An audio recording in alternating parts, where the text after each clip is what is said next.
What's going on, everybody? Welcome back to the channel. In this video, we are looking at the Prizepicks plays for week 1 for tomorrow. We have a big Tom Brady promo. If you haven't taken advantage of that, definitely do that.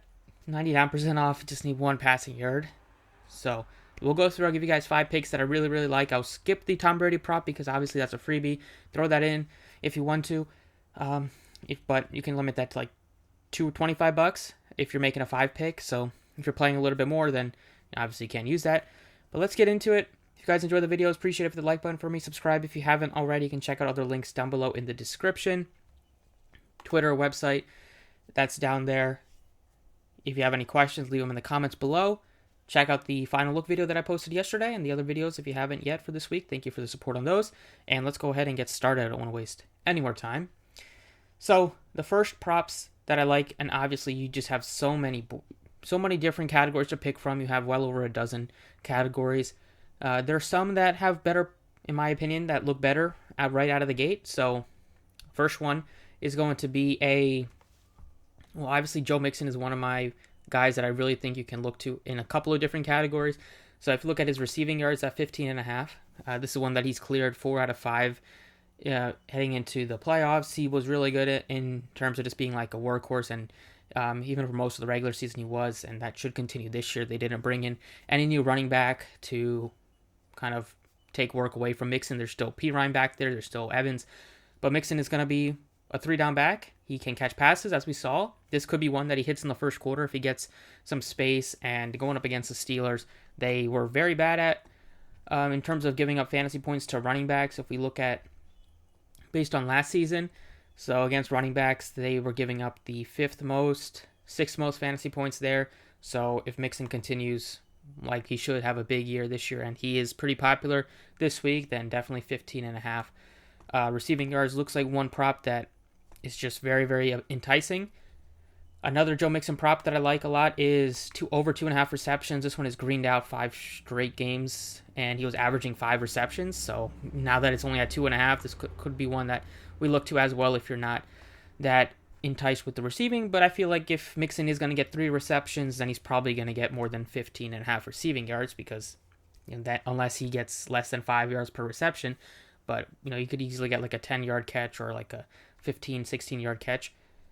One prop that I don't like much is the rushing plus receiving yards, because if you take his rushing props at 68.5, if you take his receiving yards at 15.5, if you add those two together, you're looking at like 83 or 84. So you're getting 6.5 just based on the individual props than the combined.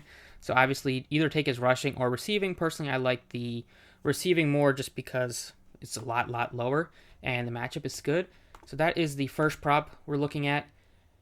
Another receiving prop that I like, and this is another running back, and this is a guy that emerged later in the second half. He had some big weeks into the playoffs. He had some good games as well, and he's been rewarded with kind of being maybe a 3-down back for them at times. He's still kind of like Wilson that they could shuffle in the mix as well. But we are talking about San Francisco 49ers running back Elijah Mitchell. His number is only at 7.5 receiving yards, and same type of deal. Like his rushing yards at 59.5. If you add that, you're looking at 67. It's 4.5 less than his combined. So I'd rather take his receiving yards. He had 50 against the Rams. He had 18 against the Packers. He had negative 11 somehow against the Cowboys. Just one that probably went backwards there. But at 7.5 against the Bears, playing this year now fully with Trey Lance. In the 2 games that he played with Lance started 3 games last year, but in the 2 games, Mitchell had like double-digit receiving yards in both games. He averaged, I believe it was about 15 yards per game. He had a 19-yard receiving game and an 11-yard. So that's only 7.5. This is another one that he could get with 1 reception. So that's one that I really like. A over fantasy score prop, if we're sticking with the running backs, is going to be James Conner. He is at 15 for fantasy. This one I like taking the over. He's coming off of a 19 touchdown season, and now, at least to start this year, they are banged up a bit with their receivers, with the suspension of Hopkins, with Rondale Moore being ruled out for this week. So they have AJ Green, they have the newly acquired Marquise Brown as the two guys that will command a lot of the work. Andy Isabella, I believe he's on IR. So they're just like very thin back there. I know he's not IR. Who else was on IR for them? But he's going to get some, probably the third down. I mean, the slot receiver. But, Wesley's on IR for them, so. But, anyways, Isabella's not like he's a big play threat. He's not going to be a guy that's going to get a ton of volume in terms of targets. So, James Conner, who, if you just look at his like DraftKings stuff from last year, he had some monstrous games. He had some big receiving games coming off 19 touchdowns. That's something you expect. Banged up against the Rams. Only got 5 touches in that game, but he was hurt, and it was a big blowout.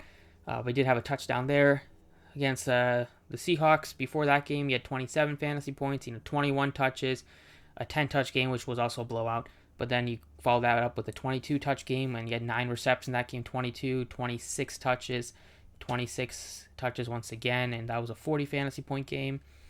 And once again, it's looking like he's going to be the main guy back there. They don't have Chase Edmonds anymore, so they did acquire Darrell Williams, but he's probably going to be mixed in a handful. Maybe he gets like 7 to 10 touches, but it's still primarily going to be James Conner. And it's a better outlook for him than having Chase Edmonds back there compared to having Williams back there. So over 15 fantasy points in what should be a high-scoring game.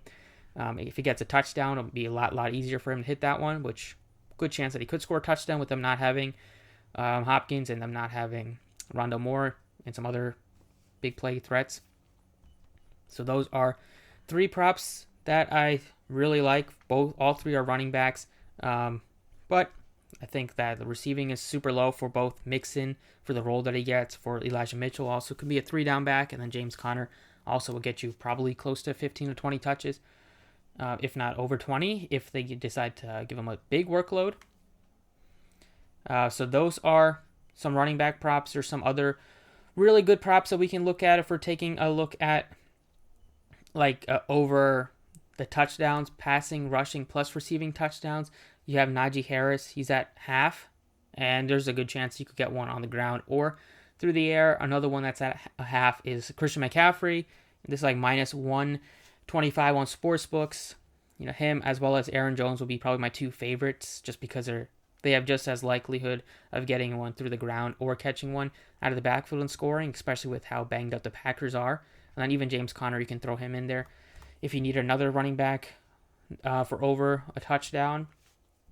There are some pass or some reception props that I like as well, starting with Mark Andrews. He's at 5.5 receptions against the lowly Jets. This should be a game that they absolutely crush. In his last 5 games, he was averaging 8.6, and now that they got rid of their number 1 wide receiver, Marquise Brown, they have Rashad Bateman, who's going to step up and try to take that role, but it's really going to be heavily targeted. Mark Andrews probably going to have his biggest season yet, because that's coming off of a season last year where he had over 100 receptions, but he's going to be the main guy. He's been grained out on Prizepicks. The matchup is excellent against the Jets. They should score a lot of points. So over 5.5 receptions for Mark Andrews. That's one that I like a lot as well.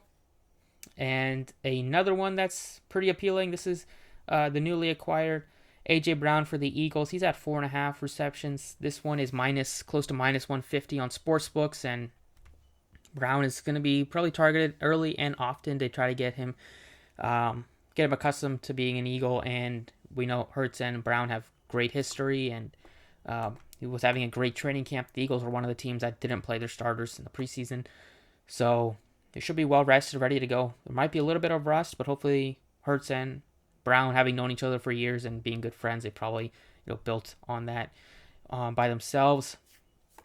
So those are 5 props I really like. 3 running backs and a couple of wide receivers / tight end. Over 5.5 receptions, Mark Andrews. Over 4.5 receptions, AJ Brown. 15 fantasy points over for Connor. And then 2 receiving props over Mixon and Elijah Mitchell. If you're looking at, obviously, the freebie, Tom Brady, you can throw that in there. If I had to take one of these out, it might be Connor, I guess.